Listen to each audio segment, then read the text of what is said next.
Hey Kraken fans, 32 Bar and Grill is the ultimate place for Kraken watch parties.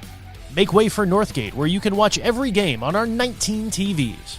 Enjoy live commentary during away games, menu specials, and raffles for exclusive signed Kraken gear.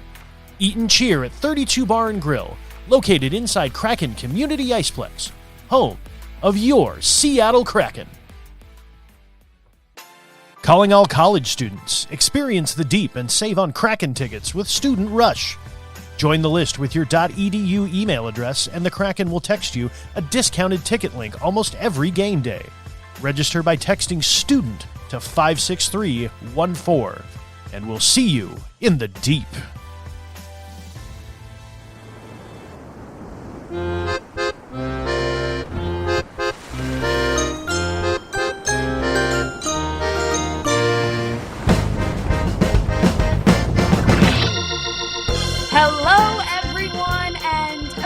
Welcome to Signals from the Deep, the official podcast of your Seattle Kraken. This week's episode of Signals from the Deep is coming to you from the road. I'm currently out in the Great White North of Canada, so I'm joined virtually by our diligent and delightful producer, Grant Beery, back in Seattle. How you doing, Grant? I'm doing well. I'm actually at home right now. Since you guys aren't in the office, I don't have to be either. So I'm enjoying this from my little condo here in just north of Seattle. So creature comforts from home while I get to see you guys on the screen. Well, it's still lovely to connect with you. I wish we were in person, of course. Absolutely. To have that shared energy, but I am not alone in Canada. I am joined, our co-host this week is the commanding color commentator from the Kraken Audio Network. We have Al Kinisky here. Hello, how are you doing? Al, you are fresh off of practice, as some refer to it. I did not coin that term. Optional practice. Yeah. Any news or notes that you took away from optional? A very well attended optional practice, as you can probably imagine, with a recent loss. Few guys out of the practice, but very few. Oddly enough, it was one from each forward line, plus Riker Evans. So I thought that was interesting.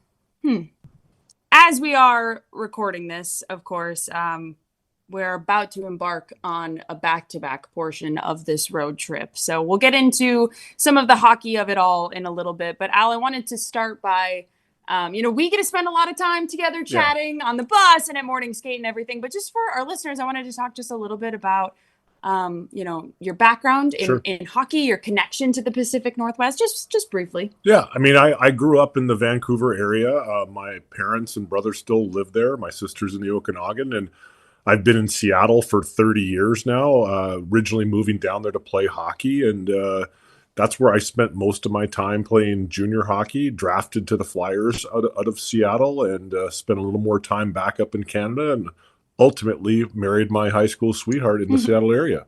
I love it. And in case you missed this, Al was on a previous episode of Signals from the Deep with Nick. That is episode 9. A lot more into your background and your story on that episode. So please go back and listen to that one in case you missed it. If you would like to get to know Al a little bit better, more as a person and a personality of your Kraken. But Al, since we're on the road, I wanted to talk a little bit about that life on the road. Last episode, we had Fitz on, and we were fresh off this road trip, and we were riffing about, coming home at 2 a.m. and being on the rainy tarmac and all of that. Yeah. Do you have a favorite road city as it relates to like food or shopping or entertainment or just vibe of the city? Food is probably what drives me to my favorite cities the most. I really like Nashville. I like the barbecue scene. So any city that's got good barbecue or good steakhouses, I tend to move to the top of my priority list. But I like Nashville a lot. What about for arena, like visiting arena?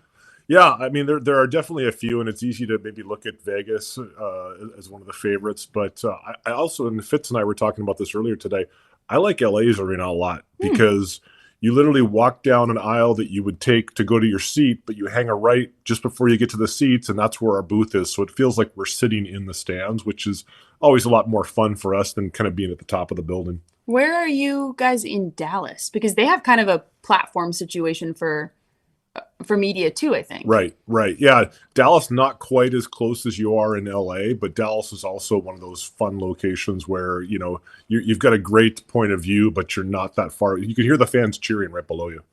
Grant, you are also a big hockey fan. Do you have any bucket list like arenas that are on your list that you want to go to? I do. LA is obviously one of them. I hear kind of the same thing, is that you really get good seating. I have been fortunate enough to go to quite a few arenas. XL Energy Center is one of my favorites just because of how Yeah, it is. It's so steep. Like you feel like you're right on top of everything. I really enjoy that. Also, it is such a celebration of hockey, from Pee-wees up to professional, every single part of that arena. You have like all the high school jerseys from all over the state in there.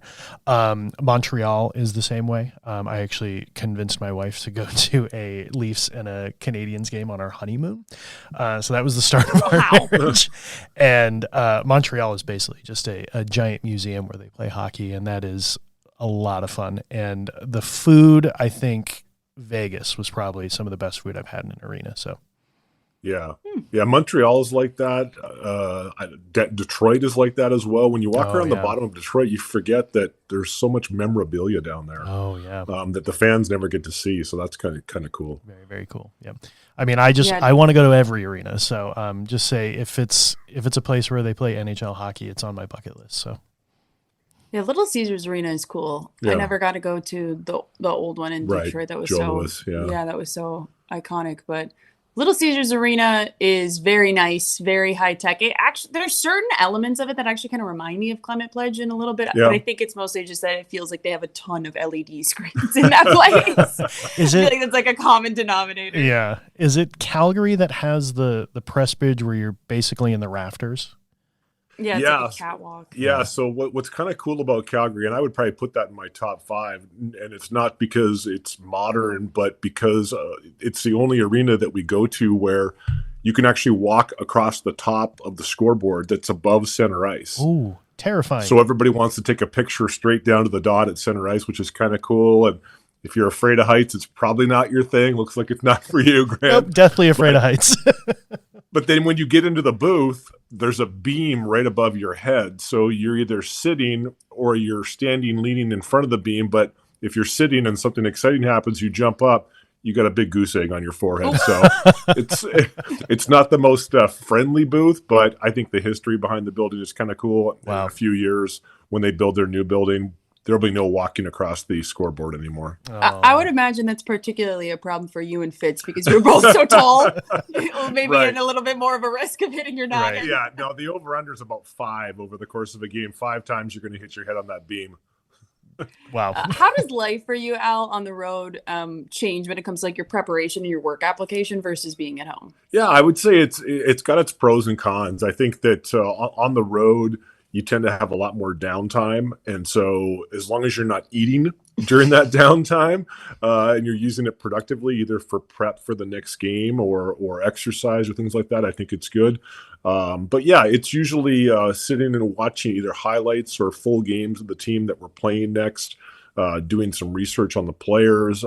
There's fewer distractions when you're on the road, so you can get a lot of that done quickly. I like it a lot. I like the downtime. Yeah, definitely. On this trip, I've had a lot of projects that I've been working on these off days, so I haven't had as much downtime. It's been like other things, but it's been very good too and very rewarding, like we're doing right now. Yeah, I think with our downtime. I think as far as off days go, one of the best parts of off days is, for me, I don't have to shave. You spend so much time in a suit and tie and trying to look presentable. It's nice to have an off day where you don't have to worry about that as much. But one of the hard things about the road trips, and I don't know if you ever faced this, Piper, but we're in our 3rd hotel in 6 days. I literally came back to my room after lunch and went, oh no, what room am I in? Oh my gosh. 100%. What room am I in? Write it on your hand. Because it was like 6:07, 14:02, and 16. So you pause for a second in the elevator and go, I think it's this floor.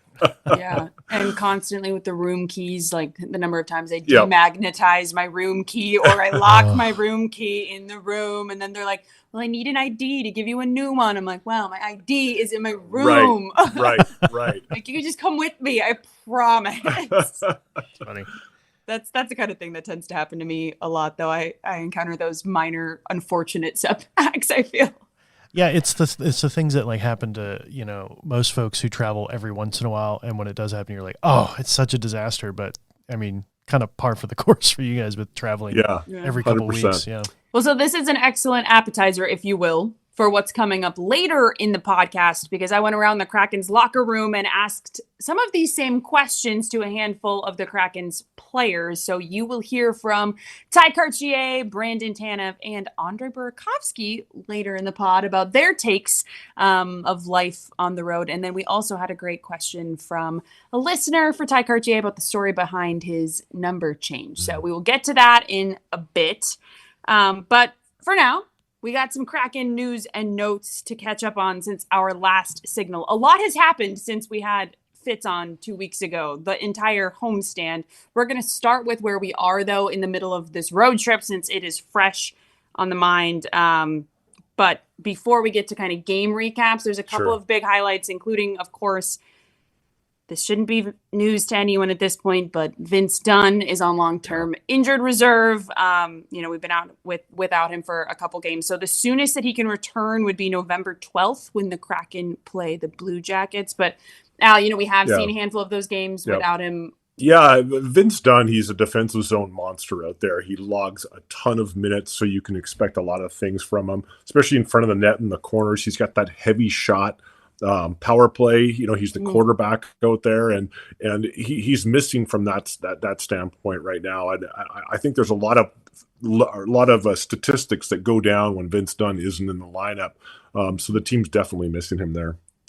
And along similar lines but different, it seems to be that there's been a shift in the goaltending ideology that's been happening. Joey Decord got the first back-to-back starts for a goaltender for us this season. Now he's had 4 starts in a row. I would imagine at the time of recording this, we're coming up on a back-to-back with Ottawa and Boston. I would imagine he's probably not going to be playing in Ottawa. I would think Philip Grubauer does. However, I am not a fortune teller. But what's the significance of Joey really kind of getting the call as that starting goaltender? Yeah, I think you're starting to see Joey Decord break out a little bit in the sense that his save percentage numbers are going up, his goals against are going down. He's starting to make the saves that he's not supposed to make in the game. And again, you give a team enough of those, they're going to eventually put them in. But if it's just a couple of over the course of 60 minutes and he's stopping both of those and then he's making all the saves he's supposed to, you start to look at him as maybe this is the guy that can steal a few games here and there. So he tends to get more starts. So I'm not surprised I see it. I am expecting to see Philip Grubauer tomorrow night, so we'll see how he responds. But Joey has definitely earned a few starts in a row. And we saw the Kraken's first hat trick of the season earlier this week. Brandon Montour earning the first hat trick of his career and a natural hat trick at that as well, just to add like the cherry on top of the sundae there. We've been talking about this player, Brandon Montour, so much since, Seattle acquired him and so much anticipation, but now we have actually gotten to see a little bit of kind of the body of work and maybe the impact. What is it that you see in his game that's maybe something that Seattle was really missing before? Yeah, if I look at Brandon Montour and I compare him to a Vince Dunn, see above, I see a very similar defenseman, plays physical, big shot, but he's such an efficient skater that he can jump up into the offense very easily and be a part of those rushes and then get back and not necessarily hurt his defensive partner in the process. So he's someone who can help you all over the ice. I think that his demeanor is also valuable as well. It fits very well with Coach Dan Bylsma, his loose approach to the game, if you will, in the locker room. I think that Montour's personality aligns well to that. So he's definitely somebody that doesn't wear an A or a C, but acts as a team leader out there regardless. And so, he too is a miss of the lineup right now. Yeah, definitely. His personality. I think that his talent on the ice is so obvious and so much fun to watch. I mean, he's just fun to watch, even if it's not about hat tricks.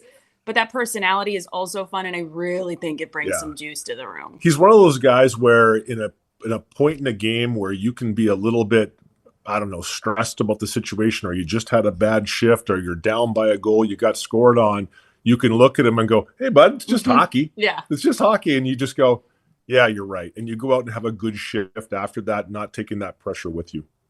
Yeah, Grant, has it been, what have you thought of Brandon Montour from watching afar? It's such a refreshing presence to have in our locker room, I think, and on the ice. So obviously we get to see him not only around the office, but even from my interactions with him, however limited they are, he's such a I don't know if laid back is the right word, but somebody who's very enthusiastic and just really happy to be playing hockey and seems to really enjoy it here. And that really does translate on the ice.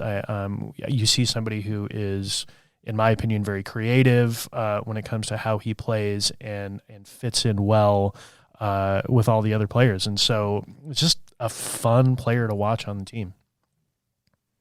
Well, Brandon joins Jordan Eberle and Jared McCann in the Hat Trick Hall of Fame for the Kraken.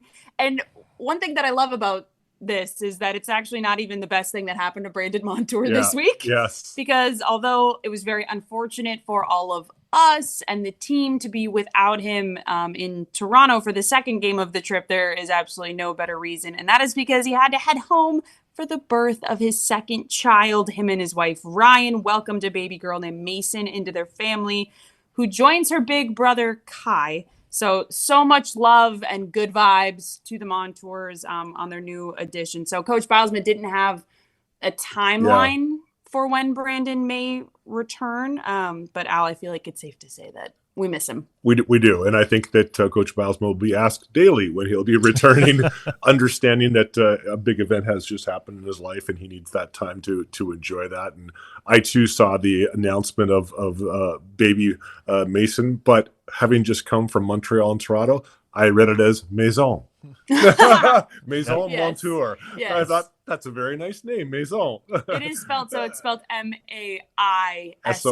which is the French word for house, Maison. Yeah. I like it's Mason, Maison, and Kai. Little unique choices there. So congratulations to the Montours. We do miss you, but I'm very happy that everybody is very happy and healthy and doing well. Rather. Yes. So let's get into talking about some of the games in a little bit more detail. Beyond the hat trick in Montreal, there was a lot to like from that game. Of course, the big story of it was goals from the back end. It was 4 goals. Fastest 4 goals scored in franchise history. So there's that little notch. Was it on 4 shots too? The first 4 shots of the first period? I believe so, but I would have to fact check that. At one point, Sam Montembeault had a 0% save percentage. It might have been the first 2, maybe? 2 yeah, or maybe the 3. first 2. Okay. I don't think it was the first 4, but I do think it maybe was 4 on 6 or something. 4 goals on 6 shots or something around there. I'd have to fact check that. But it was also the most defensemen to score in a game in Kraken hockey history. So that's very exciting. But what did you see from them that was allowing them to generate offense from the back end like that? I mean, you don't really see darts from the blue line just going in as often. Yeah, it seemed like Montreal was struggling from the net all the way out in that game. And, Sam Montembeault didn't look great, but he wasn't getting a lot of support from his defensemen or his forwards as well. And Seattle took advantage of that with not just putting the puck on net, having that shoot first mentality, but their quick break, fast break offense was taking advantage of that kind of broken Montreal defense a little bit, and they weren't able to keep up. So was not surprised at the outcome based on the struggle that Montreal was clearly going through. Yeah, definitely. It's one of those things where when you look at a result like that, where it's 8-2, it's like how much of this is the Kraken playing the best hockey of their lives, or Montreal giving them way too much than they should have been. Probably moments of a little bit of both, but Montreal wasn't they they weren't given much pushback. They hit a couple of posts, and JT Brown and I were talking about that. What happens if they score on those versus hitting the post? Is it still an 8-2 hockey game? So when you look back over 60 minutes, sometimes you think, what if? How would that have changed the outcome? But 8-2 didn't really seem representative of what you'd expect in games against other more high-powered teams. Definitely. And with that in mind, before the Toronto game, I asked head coach Dan Bylsma what he kind of takes away from the game, given that context. You score 8 goals, but what are the lessons while you're trying to turn the page? And this is what he had to say. But the message really is like how we got those goals is what we want to keep trying to do to keep this thing going, to keep scoring goals going. And the benefit of getting those 8 goals is they came in positive ways. They weren't fluke offs. They weren't once overs. They came because of certain reasons and how we're trying to play and how we're trying to execute. And we want to. They say you can't take goals with you, but you can take the how you got them and how you played with you, and that's what we're trying to bring to tonight's game. Well, speaking of tonight's game, the one that he's referring to in that soundbite was the game against Toronto. It was a 3-1 loss. It's kind of fresh on the mind, Al, as we record. What did you think of the way the Kraken played, positives and negatives? Well, 2 very different first periods. Montreal, obviously, we just spoke about. Toronto, you're down a goal after the first period. You're 0-1 on the power play. You just weren't able to get any offensive production. So 2 very different first periods.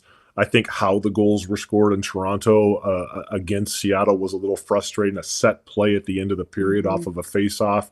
And then 2 defensive breakdowns leading to William Nylander goals where you were a little bit too focused on the puck and not Nylander kind of hanging out behind you. Well, and also talking with the guys after the game, too, they felt like if you look at the shot count, it seems like, that maybe could have been enough, but they didn't feel like they were getting inside. They weren't getting traffic. They weren't getting the kind of quality that they really needed to beat the Leafs. And it seemed like Toronto maybe was anticipating that fast break style of hockey that Seattle likes to play, in that if there was a 50-50 battle and Kraken players started leaning a little too quickly to the far blue line looking for that offense, if Toronto came up with the puck, they knew they were going to have guys behind them open. And like I said, 2 of the 3 goals were scored just like that. Well, at least Eeli Tolvanen was able to get the Kraken on the board late in the third period. Pulling the goalie with 6 minutes left. That's something that I asked Coach Bylsma about as well. I was like, how has your philosophy evolved on pulling the goalie at what point? And he was like, well, the numbers say that the sooner you pull it, if you need that goal, the better chances you have. And it did work. It just wasn't enough. Right enough. That was a little frustrating. It was nice to see Tolvanen get that goal, though. Yeah. Always a fan of pulling the goalie early, especially, when I guess it was Patrick Waugh when he was first started coaching the Avalanche. You saw, the numbers start creeping up to 5 minutes left, 6 minutes left. And now it's become just so much more common that it's not even really a thing. It used to be 2 minutes. At 2 minutes, you would pull your goalie. Right. And it's just, it keeps going up, and I love it. I love the chaos of it. The first time I saw it happen was doing color commentating with the Everett Silvertips 15 years ago, where it was Kevin Constantine, and he would pull the goaltender down by 2 goals with 5 minutes left. And I remember the first time I saw it, looking down going, what's happening right now? What is happening? He's going to lose his job. Of course, if they do get that goal in the first couple of minutes, you kind of reset and go, okay, now we have 3.5 minutes to get that tying goal. So, it's definitely a part of the playbook now. Yeah. Well, and it did work, but just not quite enough. But at least Eeli was able to get one there and break a potential shutout. Yeah, 100%. That's good stuff. So those are the first 2 games of the trip that we're on now, but there was an entire homestand since our last recording. We don't want to go through every single game because that would just be a lot of games that are, the moment has passed a little bit, but we thought we'd do a quick little recap on that. So it was a 5-game homestand. The Kraken earned 5 of 10 available points. Big win over the Flyers, which I felt like that one was really promising because it was right after that Nashville win where they scored a ton of goals, and then they played the Flyers and they score a ton of goals. But again, I don't know that the Flyers were executing at their best either, and they were Right. playing a little bit of frustrated hockey in that one. Yeah, I think over the 5-game stand too, there were lessons in each of the game. And you mentioned the Flyer game.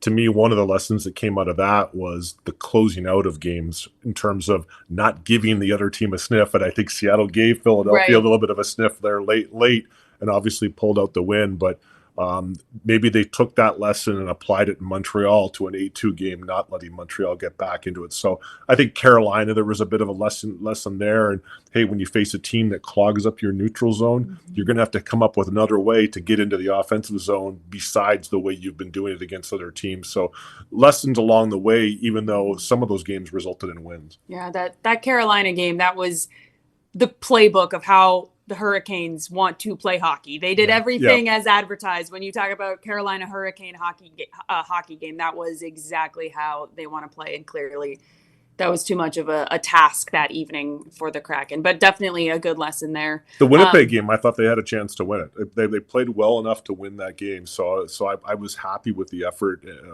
despite the outcome. Yeah, so the Carolina game was a 4-1 loss, in case you missed that one. But yeah, the Winnipeg game, so the Jets came in undefeated, and unfortunately the Kraken were not able to defeat them, but they did take them to overtime. So it was a 3-2 loss in OT. But one big bright spot from that Winnipeg game was Matty Beniers getting his first goal and second goal of the season.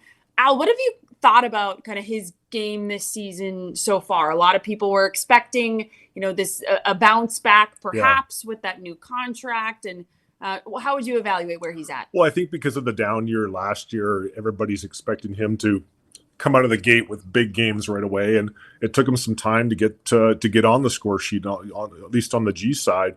And those were two big goals for him. One being a great shot from the top of the circles, the other being a great deflection.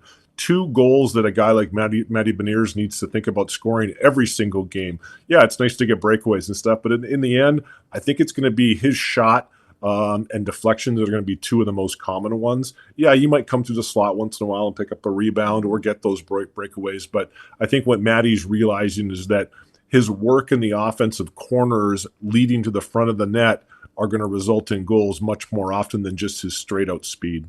And since they put him back together with Jared McCann and Jordan Eberle, because we've seen almost every line combination I think that we could see from this forward group so far this season, but they put that line back together, and they've definitely been, in terms of production, the best line for the Kraken when that trio's been. Yeah, 100%. And I think that that's what you're trying to do with a guy like Matty Beniers, is hope that Eberle and McCann can help unlock him as well. And then you have three guys all at the top of their game.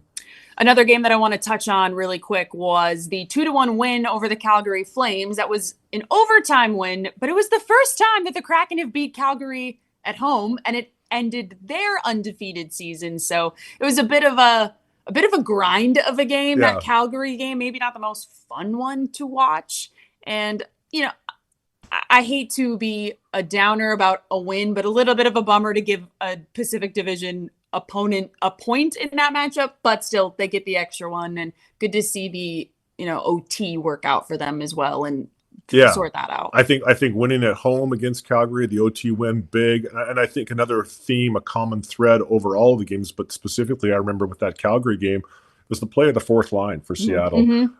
Kartye, Tanev, and Gore, they've brought energy to every single game. And Fitz and I talked about this in the broadcast last night. There are just some stats that you just don't see tracked, like goals and assists are tracked, like, drawing penalties and things like that. Yeah, block shots are one, but sometimes it's just the little things that happen behind the play that line does so well, that you could see in that homestand that the fourth line was having a big impact on the outcome of the games. There's no analytic for momentum, right? And hockey is a game. Energy, Absolutely. And speaking of the Toronto game, when I talked to Ellie Tolvanen at the first intermission, it was unfortunately right after that set play goal against.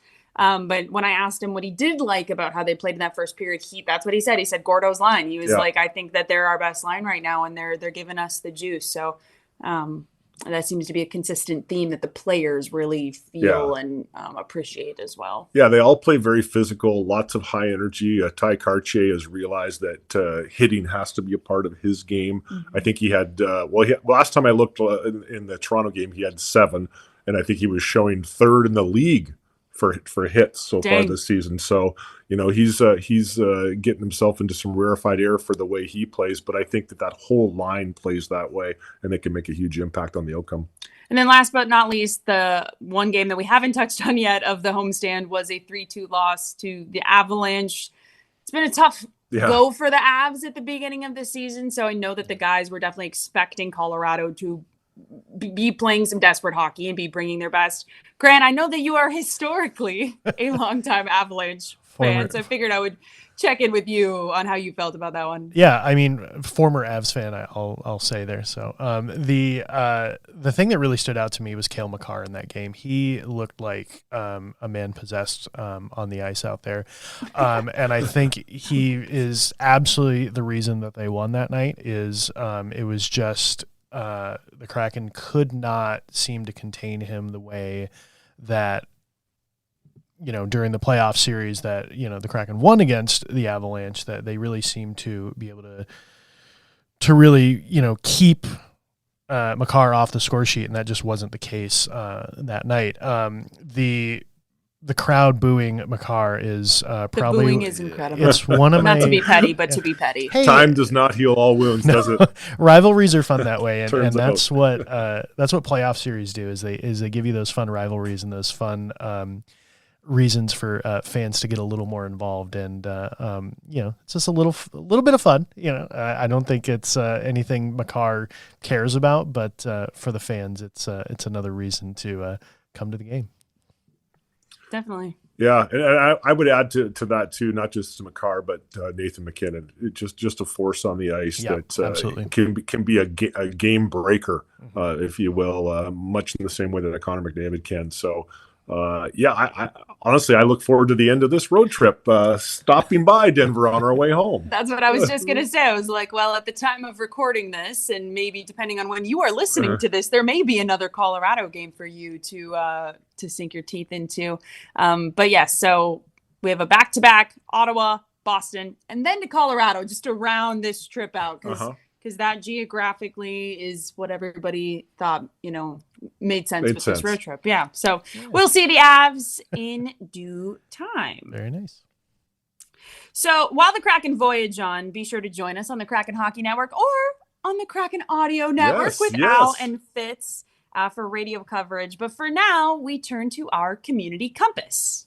Well, November is, of course, the NHL's Hockey Fights Cancer Month. This is an initiative that has always been very important to the National Hockey League, as well as to your Seattle Kraken as well. So the Kraken's Hockey Fights Cancer Night is on November 20th versus the Nashville Predators. There is a Hockey Fights Cancer beanie giveaway that night as well, presented by Virginia Mason Franciscan Health. So that is always a night of a lot of great storytelling and honoring survivors and fighters of cancer. So looking towards that. And then on November 12th is Military Appreciation Night versus the Columbus Blue Jackets. But let me tell you, Grant, if there is one thing that I am very much looking forward to in the month of November, it is Buoy Bobblehead Night, presented by Alaska Airlines. That's on November 27th versus the Ducks. So it's a little bit of a while away. But Buoy Bobblehead. This is the bobblehead made for me personally. Oh, yeah. I love Buoy. It is. I haven't seen this one yet. I have no idea what it looks like. I don't know if you have either. Usually we kind of get a little preview of what the bobbleheads are going to look like, but they've kept this one under wraps even in the office. So very, very excited to see what pose they have for Buoy. Yeah, I like anything Buoy related. I know he's controversial for some, not around these parts, I imagine, but I still love Buoy and I don't care. I like that he's the way he is. Oh, yeah. Moving along in our community compass, we want to highlight a hero of the deep on this episode. So for that, I'm going to hand it over to you, Grant. Thank you. At every Kraken home game, the Kraken recognize a hero of the deep, which you've all probably seen. The in-arena presentation is something we have, but for folks that don't come to the game, we wanted to share some of those stories of these incredible heroes on our show as well. On this episode, we're going to salute Chris Adams. After being diagnosed with Crohn's disease at age 13, Chris found inspiration when he learned that his favorite guitarist, Mike McCready of Pearl Jam, also had Crohn's. Over the last 21 years, Chris has run 36 half marathons, organized benefit concerts, helped create Camp Oasis, which serves thousands of kids, and helped raise awareness and funds for the Crohn's and Colitis Foundation. Chris has impacted patient support and helped bring in over $2 million to find a cure. And the Kraken Unity Fund has donated $32,000 in his honor. So the Kraken Unity Fund that donates that money was created in part by the One Roof Foundation. And obviously their work is at the heart of really everything that, this organization stands for when it comes to having that focus on making an impact in the community. So I did also want to take a moment to highlight a couple of things, just like a quick thing with the One Roof Foundation as well. So the 3 pillars of the One Roof Foundation are access to play, youth homelessness, and environmental justice. So those are their 3 focuses of their work.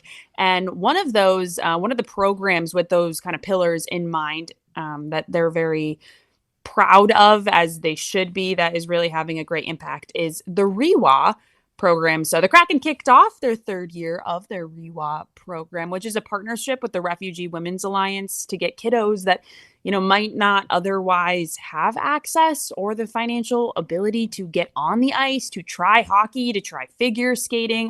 So it's an opportunity to teach them how to skate, get them on the ice, just get them out there. So it's a 32-week program, and it's a really nice, strong foundation for kids to just start to build a love of being at the rink, being around the game, or even, figure skating. So stick taps to all those kiddos in the REWA program and to the 3rd season of it as well. Absolutely. And you can go to onerooffoundation.org to learn more about One Roof and all the different programs that they have going on around the state and beyond right now. All right, well, to wrap things up for our first Kraken road trip episode of Signals from the Deep, I figured that I would conduct a few raw, unfiltered, more casual interviews with some of the guys about what life for them is like on the road. So we have had some listener questions as well. We had one that was about the story of Tye Kartye's jersey number change. So I did throw that in for Tye as well. So without further ado, please enjoy some commentary from Tye Kartye, Andre Burakovsky, and Brandon Tanev. So starting with this, Tye, obviously when you're on the road, you have different kind of access to resources. How does your preparation and your priorities when it comes to taking care of yourself and getting ready for the game vary when you're on the road versus at home? I think the goal is not to try to change things too much. The staff does a really great job of bringing everything that we have at home on the road, so it's pretty easy when you have all the access to everything to keep it the same. What about when it comes to sleep and food and what you're kind of eating versus, when you're at home, maybe cooking more meals yourself? Yeah, food's definitely different. My girlfriend cooks a lot for me at home, so I really like the home cooked meals. And obviously on the road, you're going out, so just trying to keep as healthy as you can while still enjoying yourself. Do you have a favorite road city for food or vibes or shopping, entertainment? I don't know. I've always really liked Dallas with that Nick and Sam's restaurant down the street from the hotel. We always go there, and whenever somebody asks me that question, I always say there. That's my go-to. It's very walkable over there, and usually warm, which helps. And sunny too. Yeah. What about obviously when you're coming in as the visiting team, the buildings can be hostile. People are not there to cheer you on necessarily. But are there any buildings that are fun to come in, even as the visit team, and play? Yeah, all the buildings that you kind of grew up watching teams play. So for me, it would be Toronto. Here was really cool last year. And then places that you don't know where they have the traditions and stuff, like Chicago, how they do the anthem, I thought was really cool last year. So kind of just seeing all the places like that you've never really been to. What's the best way to spend an off day on the road? No practice. Definitely sleeping in, and then probably just going out to lunch with some of the boys and hanging out, and then just relaxing, maybe nap, a lot of sleep. How do you like to kill time on the plane? I'm either watching movies or I'm sleeping. It's kind of one of the two. Comedies or movies you've seen, or do you watch new ones? No, actually I hate watching movies twice. Oh, I'm kind of the same way, honestly. Yeah, I don't like watching movies twice. I don't like to know what's coming. I don't know, I like thrillers and kind of stuff like that. Comedies too on the plane is always good, but I'm not really too picky with movies. If you had to pick a teammate that you had to bunk with for a long road trip, you had to share a room, who would you pick? Probably Rakes. I mean, we done it before. I'm sure that has nothing to do with the fact that he's sitting right here looking at you. No, nothing. I also have a question from one of our podcast listeners here. A season ticket member asked us, what was the story behind your number change this year? Honestly, it's not that much of a story. I kind of was just always 12 growing up since I was really young. So when I had the opportunity to change to 12, I was 12 in the American League, 12 in junior, 12 growing up. So I thought I might as well just do it again. Definitely. All right. Well, Tye, thank you for doing this. Thank you. See you later. So life on the road is obviously different at home when it comes to actually playing. How do your priorities shift when it comes to taking care of kind of your body and your preparation when you're on the road versus at home? No, obviously on the road you can rest up a little more. You can spending as much time as possible to just relax and be in your room and just take it easy. It's kind of what I do. At home it's a little bit more play with my daughter and hang out with Johanna at home, and so on the road it's a little bit more just relaxed time and a little bit more my own time. What's the best city on the road for like food, shopping, vibes? There's a lot of good ones. I think like obviously New York is pretty good. I don't care so much about like the city. I care about more how good the hotel is. If it's a nice hotel, I just like to just stay there as much as possible and just relax. What about the building? Obviously, when you're coming in as the visiting team, it can be kind of a hostile environment, but are there any buildings that are kind of fun to play in as the visiting team? I think most of the buildings are a lot of fun. Montreal here is a very fun one. It's a pretty big rink with a lot of fans, and it's pretty loud. And Montreal is definitely one of the best, I think. How do you like to kill time on the plane? We play games. Me, Yanni, Borgi, and Maddie. We're playing a board game. Super Talk? Super Talk. Yeah, we're competing. So the flights they go by pretty quick when we're playing. Are you good at it? We've talked to Yanni about it a little bit on the podcast. I'm all right. Yanni think he invented the rules, so he always has something to complain about. If you had to bunk with one teammate on the road, if you had to share a room with one of your teammates, who would you pick? I would pick Schwartzy. We bunked together in the preseason when we went golfing on a golfing trip to Gosser Ranch, and we bunked together there. It was nice. He had a cute pajamas. Cute pajamas? Yeah. What were they, if you can share? No, he had actually like a set? Yeah, he has a full set, and he has a lot of them. He always brings extra on the road, and I've tried them. Very nice. Oh, all right. Very professional. Yeah. All right. Thank you, Andre. Thank you. So when you are playing on the road, how does your kind of priorities and your preparation vary versus when you're at home? I mean, I don't think it necessarily changes. I mean, obviously, not at home, different environment, but you're still around the same group of guys. Excited to come to the rink, and your routine and what you do stays the same. So necessarily, I don't think anything changes except maybe being in a different setting or city. What about for like your food and your sleep and kind of prioritizing those things?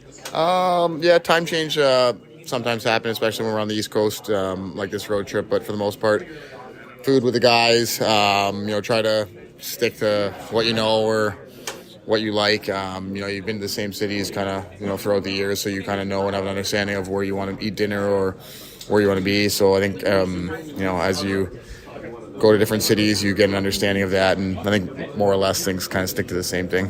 I know that you're a foodie. Do you have a favorite road city for food and entertainment or shopping?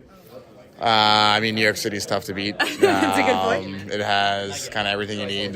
But every city offers something really unique and different, so it's great to be able to experience that. What about when you are the visiting team coming into these buildings? Is there a particular arena that you like to play in, even when you are maybe not the person with a whole bunch of fans in the building? Tomorrow night will be a great one. Montreal's always a fun place to play. I think anytime you're playing against, original six teams or teams that, their fans are great. For me, always going back home to Toronto is nice. That's one of those special moments. But I think for the most part, we've got great fans across the league. So it's nice and exciting to play in different buildings. Other than Toronto, what cities do kind of like your friends or family or people in your life like to come watch you play in? Buffalo's pretty close to home, so that's an easy one. I've got some friends from college back in Boston and New York, so it's nice to see them when we're out east. Always nice to play against my brother, and my old college roommate plays for Calgary, so it's nice to go out and see him and play against him. How do you like to kill time on the plane? We play cards. Any particular game that you like? It's called 13 Up, 13 Down. Wow. Yeah. Very topical for you, number 13. Yeah, it's a Trump game, so a lot of fun, a lot of arguments, but it's all in good fun. If you had to pick one teammate to room with, if you had to bunk with someone for a long trip, who would you pick? Maybe Vince Dunn. Any reason behind that? Just a good vibe? Yeah, I think Dunn and I both get along pretty well and know each other, so it's one of those things where it could work or it might not. All right. Thank you, Brandon. Yeah. Oh, man, there's so much to digest. There's so much to digest in there. Grant, I need to start with your knee-jerk reaction. What stood out to you about what we just learned from these guys? Pajamas. I was gonna say, there's only one right answer here. Yeah, the idea that multiple sets of pajamas are coming on the road is, and I assume it's to share with others, or is it, what is my mood tonight that dictates what kind of pajamas I'm wearing? I mean, that is, I have so many questions about, the pajamas on the road. Are they silk? Are they flannel? What's the pattern? Exactly, yeah. You guys, it's just, that is such a good example of what like talking to Berkey is like, Yes. because every time I'm talking to him, I'm like, wait, what did you just say? I didn't like, see that coming. It's not the point of the conversation. So like, you need to keep it moving, but you're like, wait, what? And there's just always something. It's like I shared on the broadcast earlier this year, this story about Berkey. Oh no, we shared it on the podcast as well about Berkey, quote unquote, actually showing up to Jared's wedding. And I'm like, What do you mean he actually showed up? But it's like, it's just such a good encapsulation of his energy. He's just such a silly goose sometimes. But yeah, we need to ask Jaden about the pajamas, because I guess they're very nice and he's got full sets. Right. Exactly. Exactly. Yeah. Well, anyway, just Berkey being Berkey, and Tye just getting to have his number. So that is why he's now 12. And Riker giving him the stink eye when asked about his roommate, too. It was 10 feet away from him when Piper was talking to him. Yeah, that's right. Answer better be me. Yeah, Al was actually standing very nearby while I was talking to Tye, and Riker came in and he was, maybe 3 stalls down, and he was just glaring at Tye. Love that. Yeah. Yeah, it was good. All right. Well, Al, thank you so much welcome. For your time. Thank you for doing this. It was such a pleasure to have you and get your insights. So, especially in the middle of a very busy road trip. Yes. Well, this was a nice break. Well, I'm glad that I could take up your time on your off day with this, but thank you. You're the best. Thank you. Thanks, Al. And thank you to all of you out there listening as well, sending us tweets and questions and comments. It means a lot. And, we put a lot of heart and a lot of effort into this podcast. So thank you so much for listening. If you haven't already, share it with a friend. Leave us a review on Apple Podcasts, perhaps maybe a 5-star rating if you are so inclined. It would mean a lot to us, and maybe even to the other Kraken fans in your life if you send this their way. So, Grant, do you have any last words before we terminate our signal, if you will? I love it. Just one quick note as far as programming and producing goes. We are now on YouTube and YouTube Music, thanks to a wonderful suggestion from a fan. So that is a new place to catch our signals from the deep.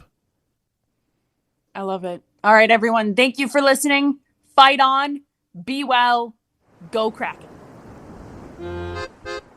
Signals from the Deep is the official podcast of the Seattle Kraken and a proud part of the Kraken Hockey Network. Hosted by Piper Shaw and produced by me, Grant Beery. Music by Benny Jrawbars. Have a question for us? Send an email to signals@seattlekraken.com or call the hotline at 206-279-7810. Your message could be featured on an upcoming episode.